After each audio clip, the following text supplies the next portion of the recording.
What's up mga kadadudes? So ngayon ang ituturo ko naman is kung paano magbaklas ng ating taillight assembly sa Toyota Vios Gen 3. So dito, okay? So sa video na to guys, makikita ninyo kung paano siya kalasin.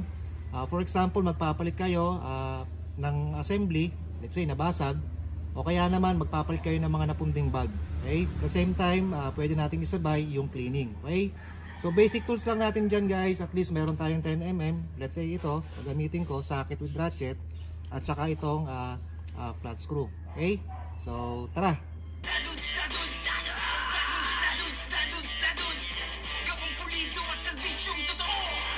Okay guys, first ito tanggalin natin. Yan. Then ito. Okay. Then next ito. Yan. So magkakaroon na tayo ng access dito.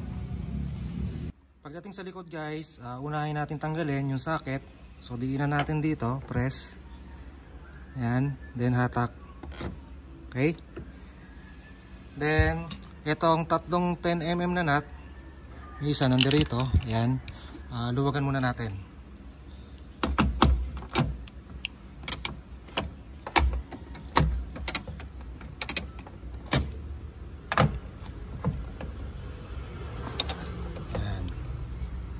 Then, tsaka natin siya tatanggalin.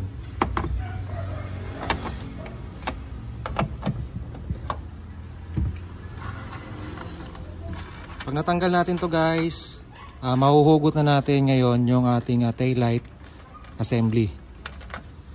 Sa pagtanggal nito guys, huhugutin lang natin papunta rito. Okay? Kasi meron siyang plastic clip dito. Yan. So, atakin natin dahan-dahan. Yan. So, ito yung sinasabi kong clip. So dito siya nakakonect. Yan. So imagine marumi, di ba? So ayan, ilinisan natin mamaya yan. So tanggalin muna natin sa kabila. Okay, tanggalin din natin 'to. Ayan.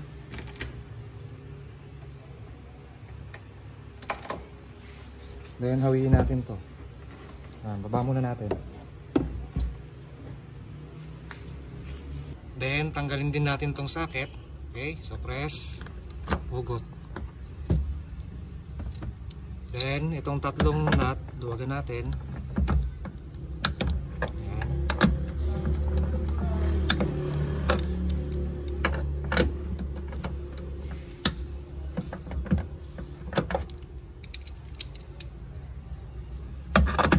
Then tsaka natin tanggalin.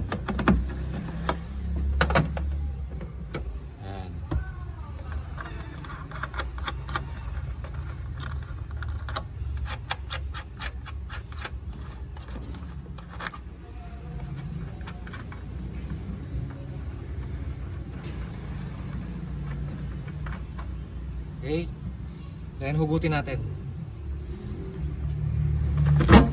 Yan. So ito na siya guys. Yan.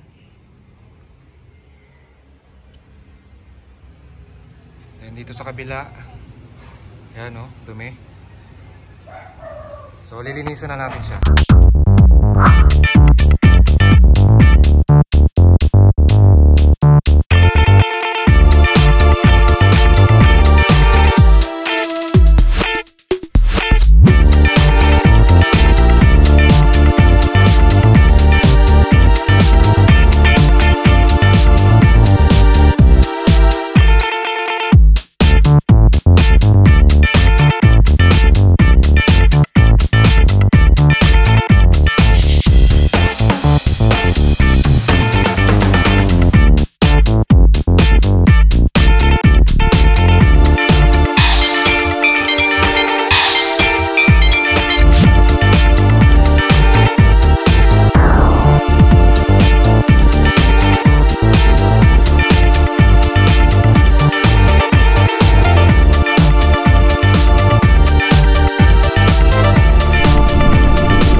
Tapos na nating linisan.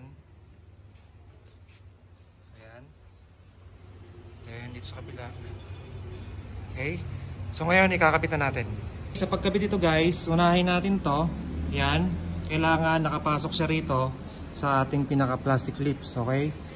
So, itutok nyo lang yan dyan. Yan.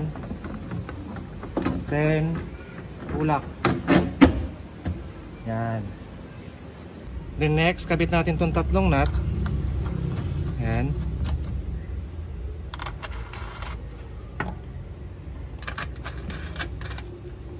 Tsaka natin higitan.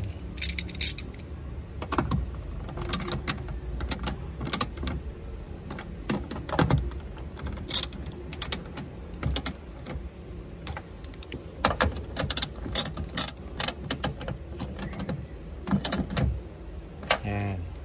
Tsaka natin ilalagay yung socket. Okay? Then, balik natin to. Yan. So, itututok lang naman natin guys yan sa mga butas. Kasi dyan natin ilalagay yung dalawang plastic clips. Ito. Yan. So, yung mga ginawa natin dito guys, same lang naman din yan doon sa kabila. Okay? So, abangan nyo ulit yung mga gagawin nating DIY video para at least meron kayong guide sa pag-maintain ng ating mga sasakyan. Okay? So muli guys, mga kadadudes, maraming salamat po.